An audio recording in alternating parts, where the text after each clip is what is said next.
के 2-3 महीने उपरांत ही हमने पढ़ाना शुरू किया, लेकिन उस वक्त जो पढ़ा रहे थे उस समय स्टेज नहीं था, इसलिए काउंटिंग वहां से हमने नहीं किया। यानी गलत ये भी है। 27-28 साल हो गए। ये काउंटिंग मेरा उस समय से है जब से मैंने स्टेज संभाला, बोर्ड संभाला और अपने बैच को बनाते हुए विद्यार्थियों के करियर को बनाना शुरू किया। 97 27 दिसंबर 8x8 के रूम से सफर की शुरुआत हुई थी और संघर्ष अभी जारी है, चल रहा है। लेकिन हाँ, इतने दिनों में हमने एक चीज जरूर किया, अपने काम के साथ न्याय। इसमें सहयोग विद्यार्थियों का मिला, लेकिन जितनी मिलनी चाहिए उतनी नहीं मिली।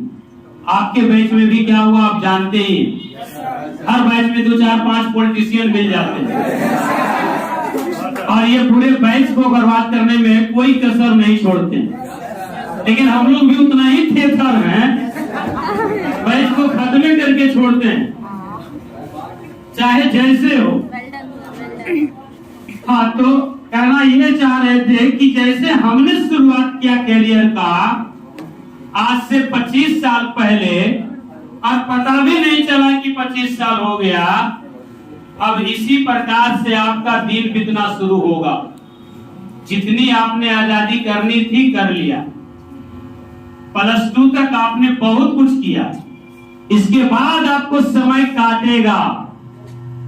आप याद रखिएगा इस बात को। जितना हो सकता था आपने शैतानी कर लिया। अब आपसे ये उम्मीद रहेगा समाज को, परिवार को, खासकर स्वयं आपको, कि अब आपका दिशा और दशा कैसे निर्धारित होगा। अभी तक तो आप मांग रहे थे घर से पैसे 12 के नाम पर। जब एग्जाम खत्म हो जाएगा तो कुछ दिन हो सकता है 1 साल जेई के नाम पर या किसी और कंपटीशन के नाम पर, लेकिन ऐसा कितना दिन चलेगा? 1 साल, 2 साल, 3 साल? फिर तो आपको समझ में आ जाएगा, आटा दाल का भाव मालूम हो जाएगा। बराबर क्लास में कहते आए थे। खैर, 2-4 बातें जो फेयरवेल के अवसर पर मैं अक्सर कहता हूं, वो यह कि आप आजाद हमारे तरफ से हो गए, बंदिशें जारी रहेगी।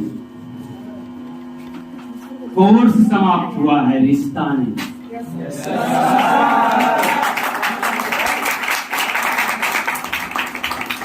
जो सपने लेकर आए थे उस सपने को पूरा करने में लगे रहिए।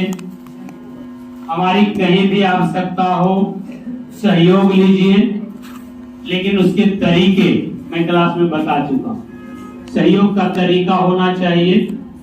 प्यार से मांगेंगे तो जान भी दे दूंगा, नफरत से पुकारेंगे तो सेकंड भी नहीं दूंगा, 1 सेकंड भी नहीं।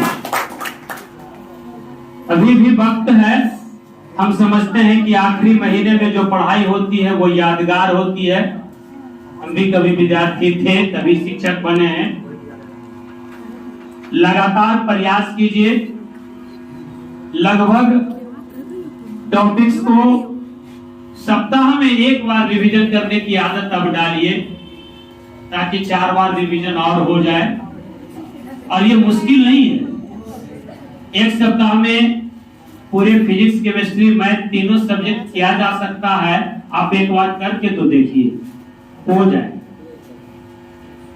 और 12 का मार्क्स लाने के लिए तो कोई चिंता ही नहीं करना है। क्लास में भी हम बोलते आए, परीक्षा 100 नंबर का हो कहां रहा है, हो तो 200 नंबर का रहा है। और 200 में अब 100 ले भी आते हैं तो 50% लाते हैं। क्यों? किस गुमान में है? 100 नंबर नहीं आता तब तो एकदम बेवकूफे है, ये खत्म है। 100 नंबर नंबर आ भी जाता है तो बहुत गुमान में मत रहिए, 58% है। एक जमाना था जब परीक्षा पहले होती थी 2005 के पहले, तो 100 नंबर के परीक्षा में 100 नंबर के सवाल पूछे जाते थे, यानी 100 नंबर का ही सवाल है और 100 नंबर आपको लाना है, तब टैलेंट दिखती थी।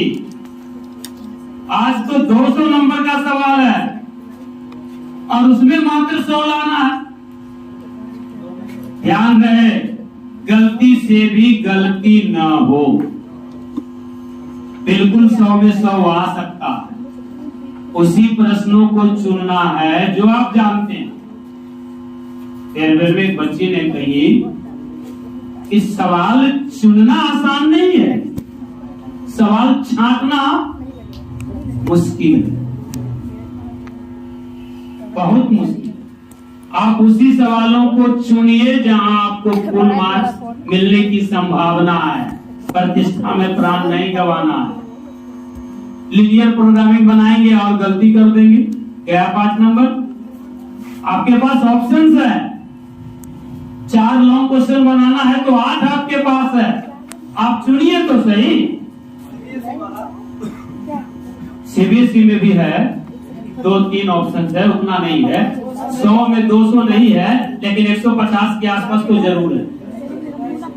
हाँ जी, सेक्शन सी में 2-3 क्वेश्चन ऑप्शन में है ना, लॉन्ग क्वेश्चन में, और शॉर्ट में नहीं ऑप्शन में, और करके नहीं है, एकदम है, झूठ बोल रहा है। नहीं 130 तो जरूर होगा, 30% ज्यादा है ना जी। 100% लाने के लिए आपको 30% ज्यादा है ना, और कितना ज्यादा चाहिए? तो मन से पढ़ना है, समय बहुत ज्यादा हो गया है। आखिरी क्षणों में हम तो बहुत कुछ बोलना चाह रहे थे लेकिन समय नहीं है। बच्चे हमारे 11th के जो विद्यार्थी हैं सुबह से ही आए हुए हैं, 9 बजे से ही, तो उसको समाप्त करते हैं। फेयरवेल के प्रोग्राम को हम समाप्त करते हैं और खास करके 11th के विद्यार्थियों को हम सहृदय धन्यवाद देते हैं। 9 बजे से आकर करके हमारी उम्मीद से ज्यादा, अपनी क्षमता से ज्यादा आप लोगों ने जो किया ये याद रखा जाएगा।